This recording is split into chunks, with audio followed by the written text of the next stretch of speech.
শেখ হাসিনার দেশে ফেরা, বিচার এবং আওয়ামী লীগের রাজনীতিতে ফেরার সম্ভাবনা নিয়ে কড়া বার্তা দিলেন সরকারের দুই মন্ত্রী।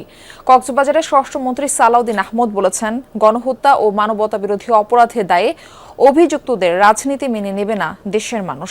অন্যদিকে চট্টগ্রামে ভূমি প্রতিমন্ত্রী মীর মোহাম্মদ হেলাল উদ্দিন বলেছেন, দেশে ফিরে শেখ হাসিনাকে প্রচলিত আইনেই বিচারের মুখোমুখি হতে হবে। সকালে কক্সবাজার মেডিকেল কলেজ হাসপাতালের নতুন ভবনের ভিত্তিপ্রস্তর স্থাপন করেন স্বরাষ্ট্রমন্ত্রী সালাউদ্দিন আহমেদ।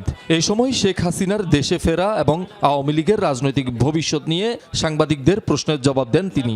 হাসিনার বক্তব্যে কোনো অস্থিতিশীলতা যদি সৃষ্টি হয়, সেক্ষেত্রে আপনাদের পদক্ষেপ কি হবে স্যার?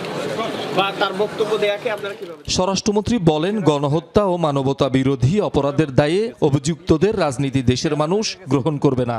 নিজ কর্মকাণ্ডের জন্য যারা অনুশোচনায় ভোগে না কিংবা জনগণের কাছে ক্ষমা চাননি, তাদের রাজনৈতিক পুনর্বাসনেরও সুযোগ নেই। তাদের কোনো রাজনীতি বাংলাদেশের মানুষ এলাও করবে না কখনো। বাংলাদেশের মানুষ তাদেরকে এই দেশের রাজনীতি করার কোনোদিন কোনো অনুমতি দিবে না। তারা বিদেশ থেকে মাঝে মধ্যে অভিযোগও দিতে পারে, চিৎকার করতে পারে, এগুলো আমরা মনোযোগ দিচ্ছি না। এর আগে কক্সবাজার উন্নয়ন কর্তৃপক্ষের ফ্ল্যাট উন্নয়ন প্রকল্পের উদ্বোধনী অনুষ্ঠানে পর্যটন খাতের নানা সম্ভাবনা নিয়ে কথা বলেন স্বরাষ্ট্রমন্ত্রী। ব্লু ইকোনমি এবং মেরিন সায়েন্স ইউনিভার্সিটি গঠনের প্রক্রিয়া চলছে, ইনশাআল্লাহ সেটা হবে।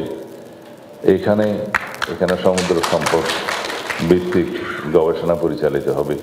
এই জাতীয় সমস্ত ইনস্টিটিউশনগুলোকে আমরা এক জায়গায় নিয়ে আসবো।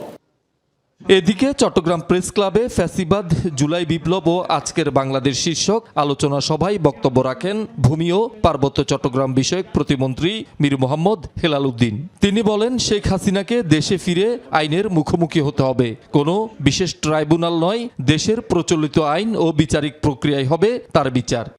গত 17 বছরের সহ এই জুলাই আগস্টে গণঅভ্যুত্থানে যতজনকে হত্যা করেছেন, তার বিচারের মুখোমুখি আপনাকে হতেই হবে। বাংলাদেশে কোনো ক্যাঙ্গারু কোর্ট করবো না, কোনো বিশেষ আদালত করব না।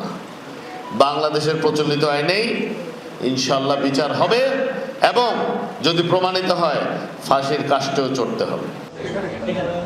শহীদুল সুমন, যমুনা নিউজ।